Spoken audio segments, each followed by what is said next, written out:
Big thank you to Rich for coming in all the way from the Northlands of Minnesota there.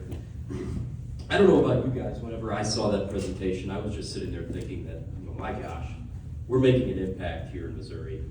And that's just a testament to all of you chapter volunteers, all of our partners, all of our supporters.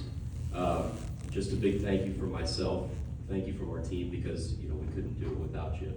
And I think we're going to continue making an impact. But the next person that I'm going to introduce here has certainly made an impact in the state. He's a great supporter of us here in Missouri. Mr. Dennis Brune he is the founder of Alps Outdoors. Since its inception in 1993, by outdoor gear designer and company founder Dennis, Alps brand has become an innovation and customer satisfaction leader. After a successful career with mountaineering and manufacturer Kelty, Dennis wanted to combine his skills and passions to deliver high-quality performance gear priced with comfortable reach for the everyday outdoorsman and woman. This, combined with a focused attention to customer service, has been a winning combination. Dennis has taken his mission one step further at every opportunity, focusing on giving back to the land that has given so much to him. He's a longtime contributor to Pheasants Forever and Quail Forever, the Missouri Department of Conservation, Ducks Unlimited, and countless other conservation-oriented organizations. It's my pleasure to introduce Dennis, huge supporter of us here in Missouri, and glad to have him here today.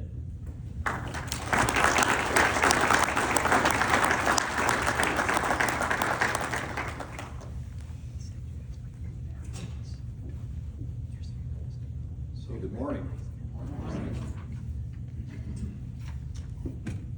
When Andrew first asked me to speak, I'll level with you, I told him, are you sure that I can add something meaningful or something helpful or inspirational?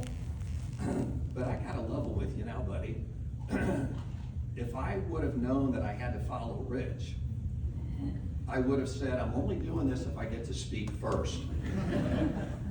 Because following that presentation, I just now really hope that a little bit of the story that I can share can be even half as inspirational as what he said. So thanks for getting us revved up. I'm not sure that I even want to stay here today. I just think I want to go out and do something. So anyway, as he said, I started Alps back in 1993. I'm very proud to say that I am just a farm kid. And I don't know why I get so emotional even just saying that. But I grew up on a little bitty 125-acre farm in Franklin County, pretty much between here and St. Louis. My grandpa bought that in 1918. So yes, it's way harder than I thought. It's now a century farm. So back in the good old days, my grandpa could make a living on that farm. My dad came along and thought he could, but he couldn't. And so what did we turn into? We turned into weekend farmers. And there's nothing wrong with that at all. I grew up a farm kid. My dad developed that work ethic. I do think that work ethic challenged at various progressions. I remember as a little kid, and we talked about this last night, now how kids start playing youth sports so much sooner. So I think I was probably more like in 4th or 5th grade and wanted to play Little League with my best friend, Little League baseball. My dad looked at me like, what kind of nonsense is that? We can't take you to town. So I had to get to play Little League ball. So that was no big deal. But then when I was ready to start high school, and I wanted to play on the football team, and he goes, yeah, you can do that. And the coach said, okay, you have to be here 2 weeks before school starts for 2-a-day practice. And so I said, Dad, how can I get into town? Well, that's for you to figure out. So what I figured out was riding my bike for 3 or 4 miles to catch a ride with my buddies. So now as I get a little older, actually a lot older, I can appreciate that work ethic that my dad instilled and really propelled me for this phenomenal career that I've had in the outdoor industry. As he mentioned, I started in 1978. It was in the town of New Haven. A little historical fact for somebody who wants to know something about the outdoor industry. At that time, it was called the tent capital of the world. And it's hard to imagine for me how our outdoor camping industry has changed. So that was good. Corporate life was good to me. I worked hard. That was helpful. And it wasn't long, I had risen through the ranks and I was now running their Kelty brand, which was phenomenal training. The only bad part about that is I was commuting several hours a day into the city, and commuting is not really good for a country kid. So I dropped a bomb on my wife and said, I think I can quit and start my own business. And even though she had full faith that I could do it, I know it was a spring early on. And I guess this is a little extra emotional. I'll eventually work this out and get over it. But seeing my daughter join me this morning, and we kind of had a joke back then, because I used to say, I think I could redefine bootstrapping. And Sarah at the time, I think, was maybe in the first grade or something, and said, Mom, when can we buy Oreos again? So, anyway, but we made it. And so I left in '93, started Alps. Our first brand was Alps Mountaineering, much more focused on camping and backpacking. Then about 15 years in, we developed our hunting-oriented brand, Alps Outdoors. And then about a year after that, Browning came to us and asked us to license Browning Camping. So last year in 2023, we celebrated our 30th anniversary. So it's been a phenomenally good start to that. About 10 years ago is when I decided it was time to be even a little bit more focused on the outdoors, the industry that had given so much to me. And I don't really want to focus too much on hunting, but I think one of the things that kind of woke me up, being a little bit of a hunter, is the really sharp decline in the number of people that hunted. And as Rich very appropriately pointed out, those places where we want to hunt are also declining. But at the same time, I was starting to have grandkids. At the same time, I also purchased my first little hunting farm. And so it was time to kind of start doing some more things. And so we Alps kind of stepped up our game and started partnering more with all of the conservation groups. And pheasants and quail was always at the top of that list. But then about 5 years ago, good, bad, or otherwise, I wanted to have a slightly different focus. I'll call it a little bit more of a local focus. Not that I changed my desire to work with any of the national groups, but I'm kind of a doer. And I wanted to see if there was more things that we could be doing rather than just maybe funding money to. So we started our own in-house initiative that we called Save the Lifestyle. And actually, if you ever would happen to go to our site and look at that logo, it's STL obviously, but the S really had 4 different meanings. It was save, it was share, it was sustain, and it was support. And actually, I've kind of changed that now when I first talk about it, rather than saving the lifestyle, which if I was going to level with you, that probably still is at my heart.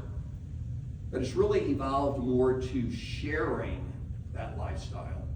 And that's what I'm hopeful that I can encourage all of you, as Rich very so much was, is that we all take more of a role in sharing what we all love with one another.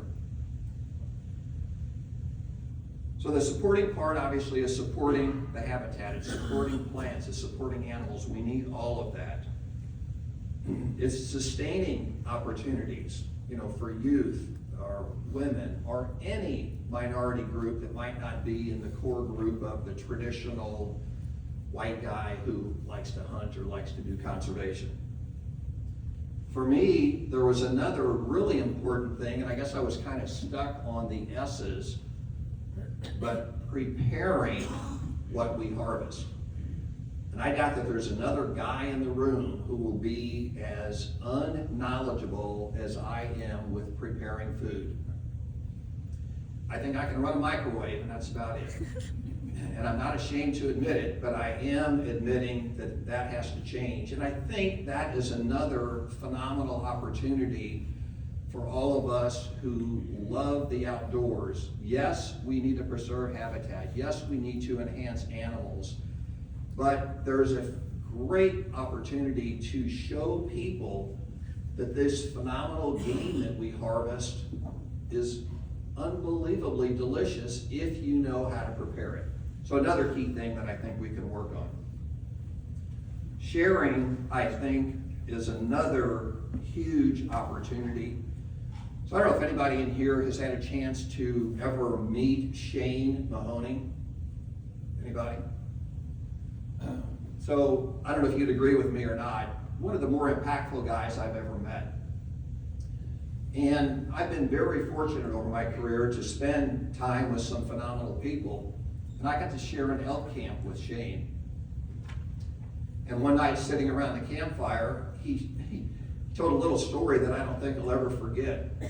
And it's again another benefit that we have of participating in the outdoors. And he talked about if we go mushroom hunting and we find a bunch, probably on the way home we might stop at a neighbor and say, hey, would you like a few of these? Or if we get into a great harvest of blackberries, we do the same thing. It's kind of in our nature to want to share. And by contrast, he threw in, he said, so when's the last time you went to the grocery store and you stopped on your way home and you knocked on Jimmy's door and said, hey, I just bought a loaf of bread and you need a couple pieces? So of course we don't do that, but there is this special connection to the outdoors about sharing that's just part of our core. And then I'm not trying to take credit for this at all, but I have said for a long time, as much as I try to get people to maybe enjoy hunting, to improve habitat, to preserve and save animals, the key thing that I really want more than anything is to just get more people outside. And my grandkids that do too much of this, and they're pretty good. And I've got good kids that make my grandkids go outside. That's what I really want. I want to get people outside. And I do believe there's a little bit of a movement right now.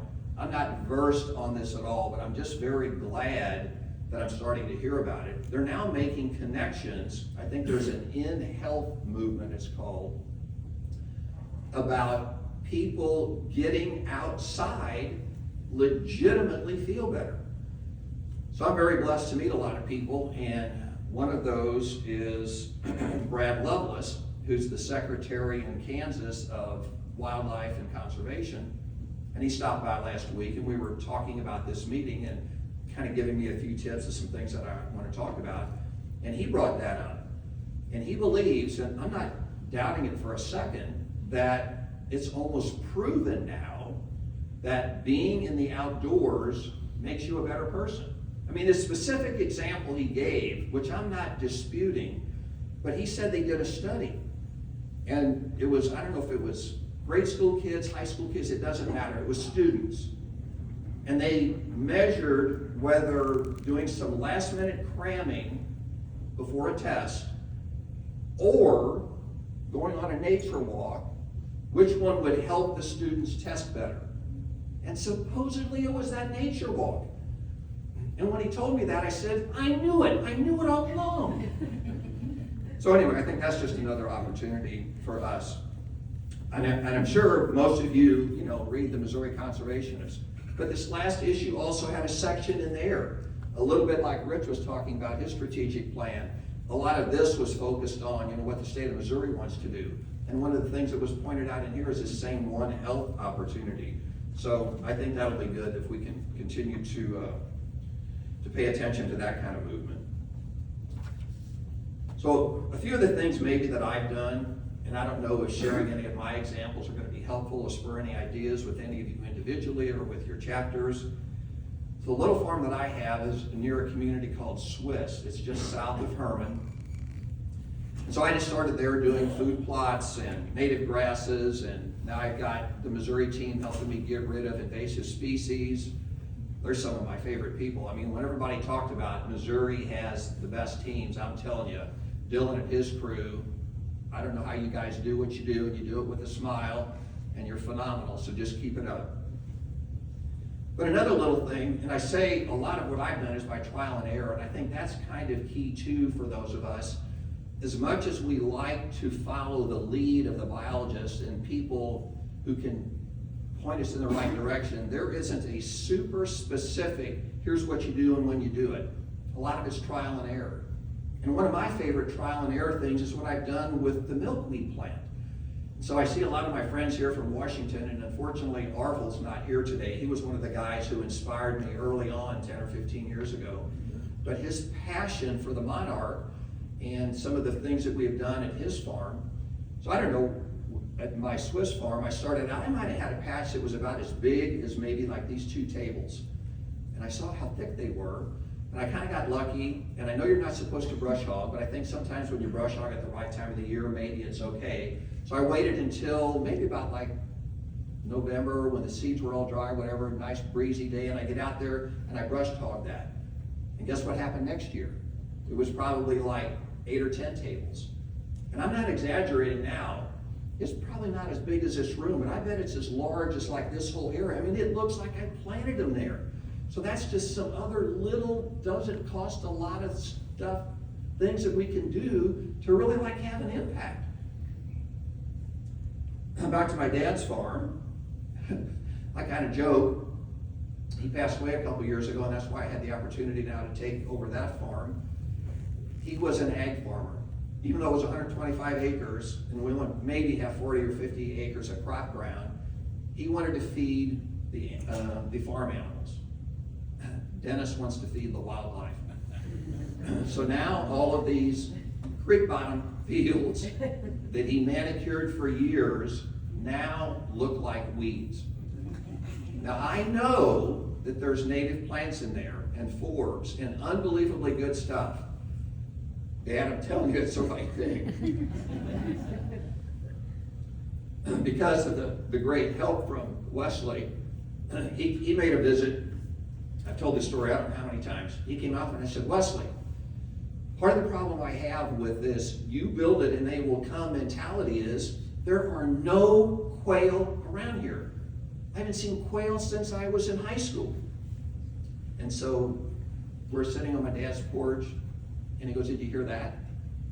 I said, well, no, my hearing aids aren't turned up high enough. What did you hear? He goes, well, there's one. I said, are you kidding me? No, he goes, you got one, there's one over there. And this really happened. And so about 2 minutes later, we're talking about something else. He goes, do you hear that? I said, no. Well, there's one over there. So he goes, you have at least 2. So now, 1/2 season later, I have a covey. So that's the kind of goodness that can happen, and I think that's the kind of stories that we need to share, is it can happen, and it can happen on a small scale. So I'm not looking to get back to, on my neighboring farms, 5 or 6 covey like we had when I was in high school and we were shooting them. But man, if I can get one solid one, this is going to be one happy guy.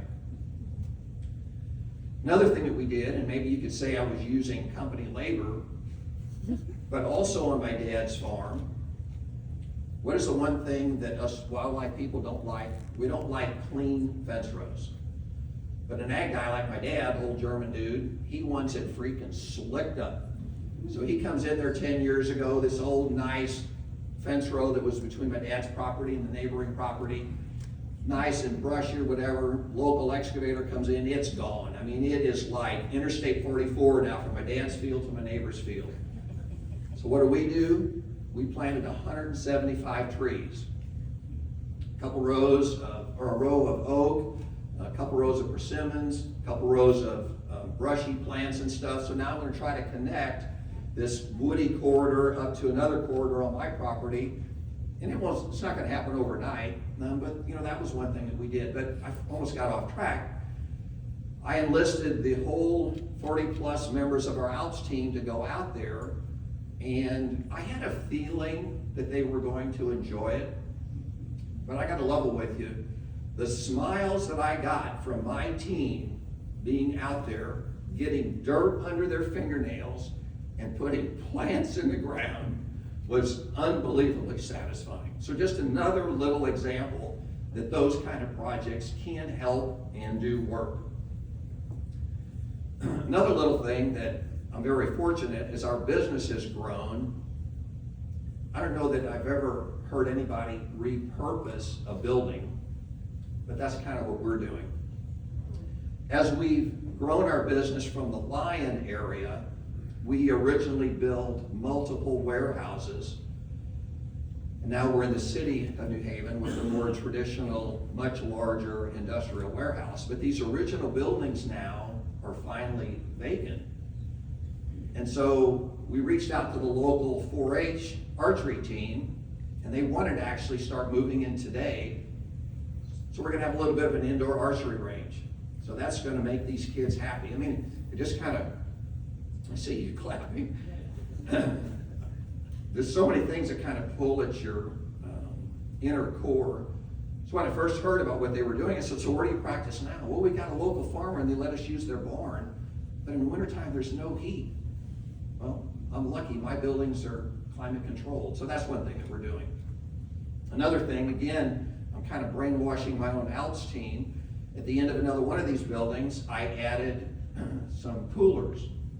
And I kind of converted it into a DIY butcher shop.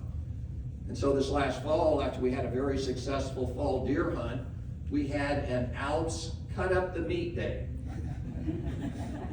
And so, again, I don't mind admitting, just like I'm horrible at preparing food, I really believe I knew more about butchering when I was 8 and 10 years old growing up on the farm than I know now. But I'm willing to learn, as all of them are also. So just another good thing that we can do. So the hardest thing for me to talk about, which Rich did a great job on, is what really is the future? And I don't really have a really good answer for that. I think a little bit like he said at one point, we just have to embrace and accept the societal changes that are going on.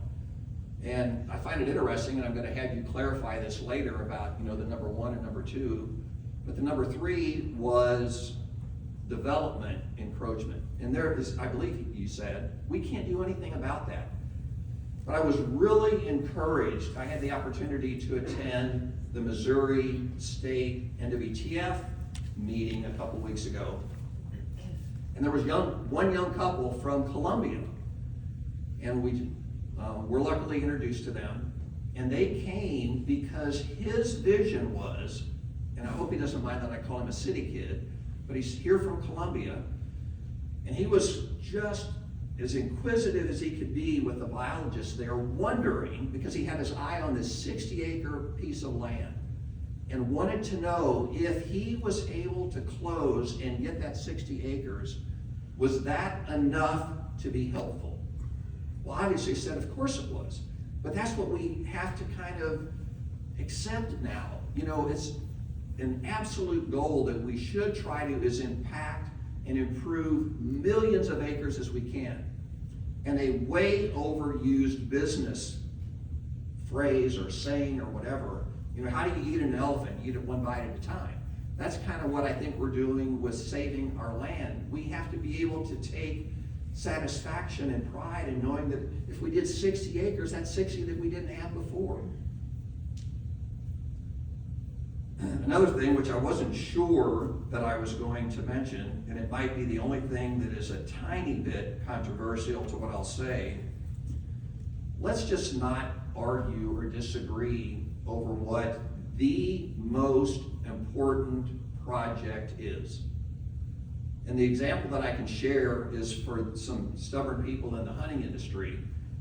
We constantly have disagreements on how to hunt, where to hunt, how much to hunt. But the best example is when crossbows came out a number of years ago. And for those of you who are traditional archery people, I hope I'm not upsetting you when I say that I think hunting with the crossbow is okay.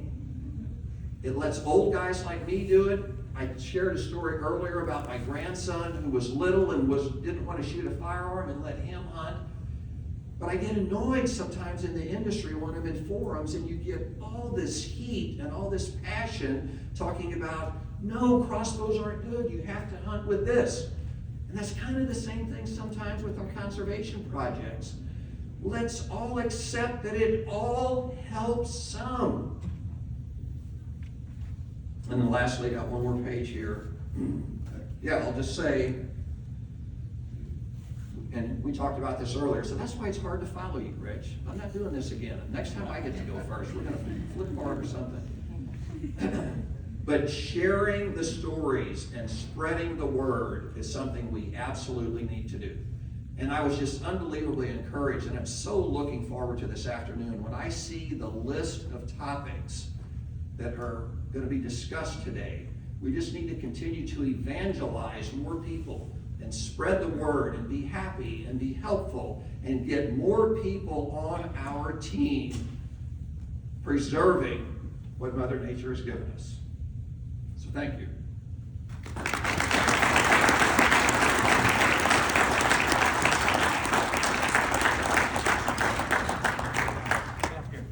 Nice job.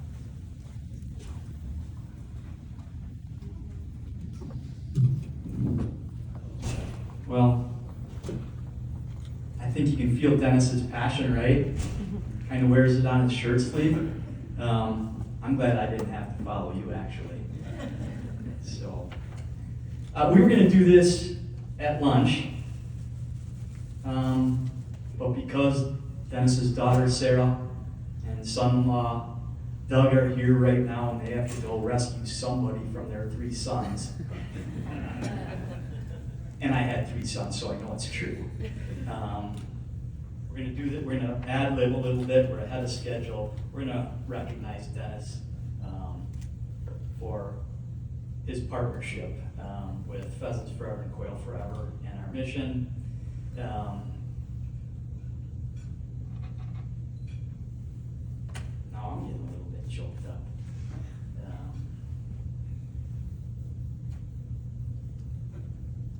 Is Andrew bringing those up here? Oh, you wanted to We already know Dennis is the founder and senior owner of Elks Outdoors. He's trying unsuccessfully to let his family take it over. He's not very good at walking away. We were talking about that this morning.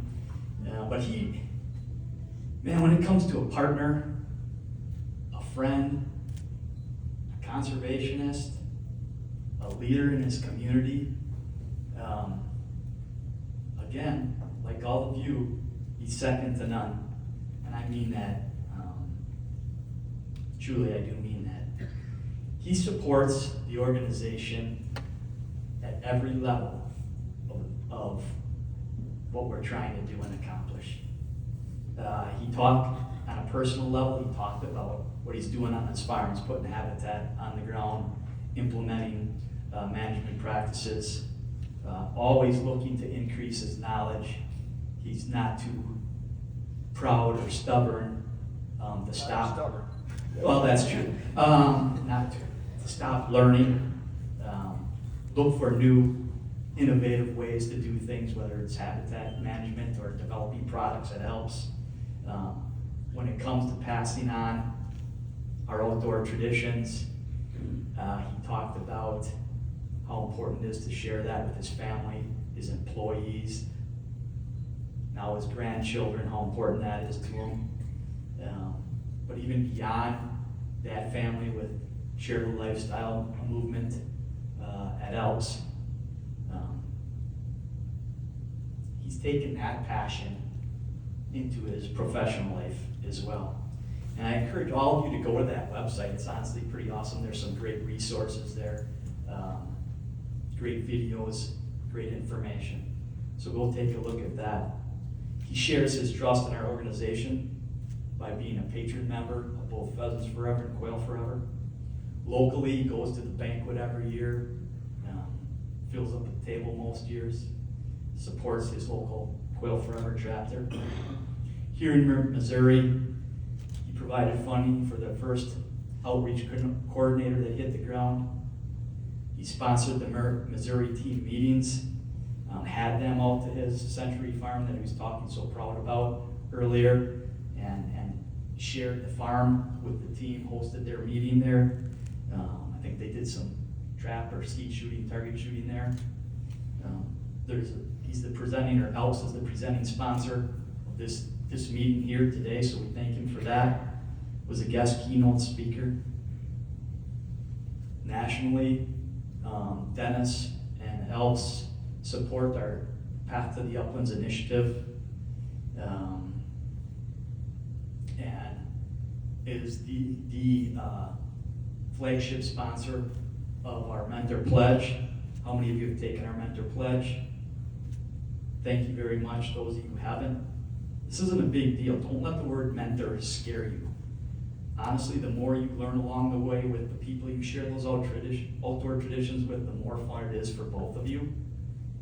So go to the Mentor Pledge, go to that website, take the pledge every year, and share the outdoors with someone else. Nationally, Dennis and Elks Outdoors are a national sponsor. They come to Pheasant Fest and Quail Classic every single year. But most importantly, and this is who Bill Miller was referring to in our discussion earlier today, he's good stock. He's just a high character person that I'm proud of.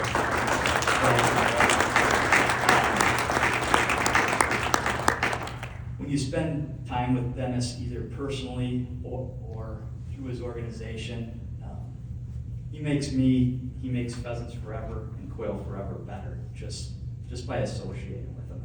I'm proud of our friendship. We're going to present Dennis well. This is one he actually was given at Pheasant Fest this last year for the contributions he made to our national campaign called the Uplands Campaign. He was presented the plaque there. Somehow it came home with me. I'm not sure why. You were probably traveling and didn't want to carry it. So it's been sitting in my office for almost a year. I thought about giving it to him in different venues in the past. I was like, let's do it at his home turf at the Missouri meeting. Let those folks in Missouri be proud of their hometown boy a little bit. So we're going to re-give that presentation for or that plaque for all he did. It reads, "In the uplands, we have a treasure unlike any in the world. We recognize Elks Outdoors for answering the call. Your generous leadership gift serves as a wildlife habitat promised to future generations." So thank you for helping us build forever, Dennis. Thank you.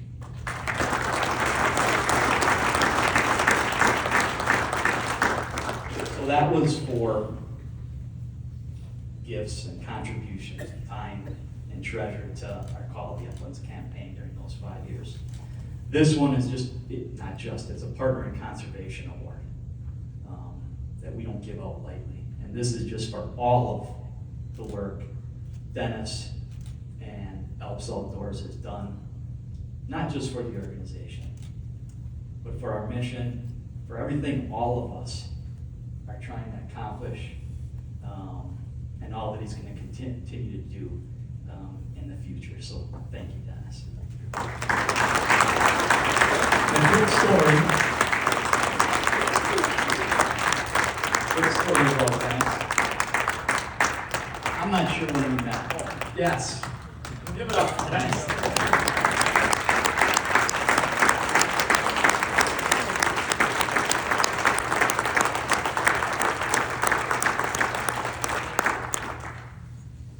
I'm not sure what the circumstances were or when they were.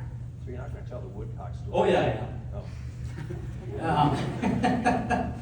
Probably 5-7 years ago we met. Hasn't been a long time. How many of you have been rough grouse or woodcock hunting? It's a lot of fun, right? Now, wait a minute, let's get. I got the mic. No, I know, but I can talk about it. So he throws grouse in there. True. The focus should be on this little long-beaked woodcock. Same habitat.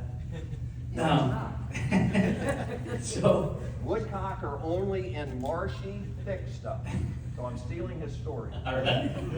So he says, yes, I have a woodcock and rough grouse hunting camp that I host people at every year. Got to know Dennis a little bit, and when I offer someone to come and share a campfire with me, that's kind of a big deal. Like, to me, that's my blessing, that I want to spend time with you. You're good stock. Not many people get an invite to grouse or woodcock camp. It's pretty precious to me. I will admit that if you don't bleed or sweat, you probably haven't seriously rough grouse or woodcock. Dennis came, participated, went home. Next year comes, like, God, that was kind of fun having Dennis in camp. Give Dennis a call. Dennis, you want to come back? And he goes, never. I will never come back. In that godforsaken, I think he called it a godforsaken place. So now let's set. Which I do take personally. Let's set this It is my a little bit. backyard. So you have to add a little bit more graphic. For those of you Time to who've take a break. never woodcock hunted, this wasn't just thick. It was so thick, I wanted to be an octopus. I needed somebody to hold my gun, and I needed 3 hands to go between the brush. I don't know how I ever shot one. I mean, it was a miracle that we found an opening about like this when one got up and I was able to shoot. So anyway, it wasn't exactly like quail hunting or pheasant hunting. It was a phenomenal camp. And I'm not going to really disagree with you, because I believe what I said is, I will come back to be the camp grunt. I'll cut firewood, I'll prepare food, I'll clean out the Which toilet. we found out you're not very good at. We don't Right. have a microwave. But I'm not sure that I'm crazy about shooting these little long-beaked birds. Thank you, Dennis.